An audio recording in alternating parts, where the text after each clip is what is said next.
Welcome, friends and collectors, to this week's all-new edition of Diecast Emporium Military Mondays, brought to you by my friends, there's the card, at smallscalehobbies.com. Visit Small Scale Hobbies for all of your military model needs.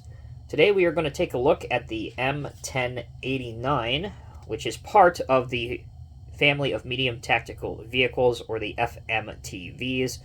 This is designated the M1089, but it is based on the M1083, which I have out to show you guys.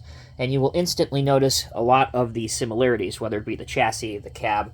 A lot of the components are very, very similar, especially the mechanical components that you can't necessarily see just by looking at the truck. Anyway, back to the wrecker. So, according to military doctrine, specifically U.S. Army military doctrine, the role of this truck is to recover damaged, immobilized, swamped, stuck, or overturned vehicles. If needed, the M1089 can then tow them to maintenance units, and it can tow vehicles with a maximum weight of 28 tons. Furthermore, some of the equipment that this vehicle has, it's fitted with a recovery winch with twin line pull, and each of those lines has a 13.6 ton capacity and 100 meters of cable. It is also fitted with a 5 ton capacity material handling crane. That is this item right here that you see. Now, in order to use the material handling crane, you may have noticed as this has spun around a couple times now, it does have a couple of landing legs or stabilizers. Those would deploy down to stabilize the vehicle during craning operations so that the truck doesn't topple over. The last piece of towing apparatus that this truck has, or towing equipment, is a rear lift and tow device, a tow bar, if you will, that many tow trucks also have in the civilian world. And obviously, that's probably what this would be used for the most, is if you need to get a vehicle out of Dodge very, very quickly, you can lower that down, put it up under the front suspension, and tow the truck out very quickly. As for the model, this is another 3D printed kit that I purchased from Baby Bink on eBay. It is obviously in 1/87 scale.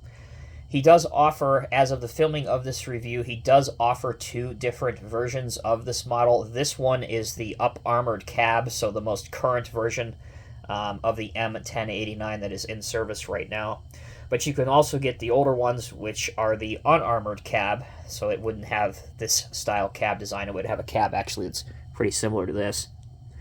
It's entirely up to you and what era that you are modeling in. As for the main components, the tires come separated so that you can paint those independently, as I have. The cab comes removed as well.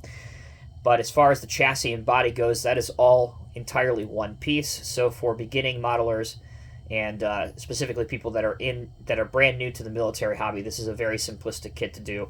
Shouldn't take you very long, and it is very stress-free and very easy to do.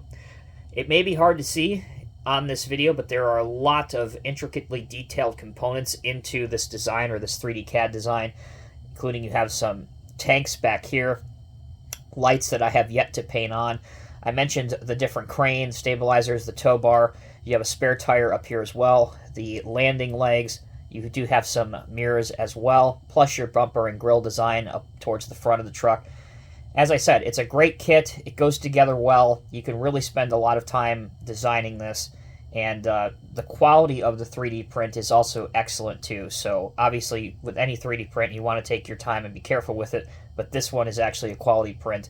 And again, if you're careful with it, it should give you no trouble, whether you're prepping it, washing it, priming it, painting it, or detailing it. Should turn out well. That will conclude this week's edition of Diecast Emporium Military Mondays. As always, thank you all so very much for watching. Until next time, take care, be well, and I'll see you in the next review.